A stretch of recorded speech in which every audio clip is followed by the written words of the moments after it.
असलामुअलैकुम।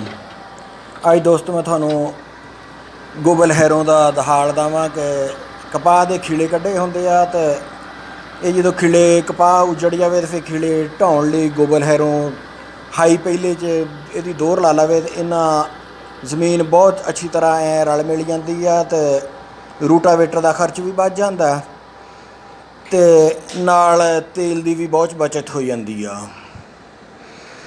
तो इन्ना फिर कणक दियां जिहड़ियां खेड़ां दे विच कणक जिद्दां उच्ची नीवीं रह जाती हुंदी आ, पोठे तो उच्ची हो गई तो खेड़ वाले थां तो नीवीं रह गई।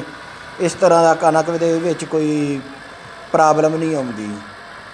ते इस तरह दियां होर वीडियो देखण लई तुसीं मेरा चैनल सबसक्राइब कर लो, नाल घंटी वाला बटन भी नप्प दिओ।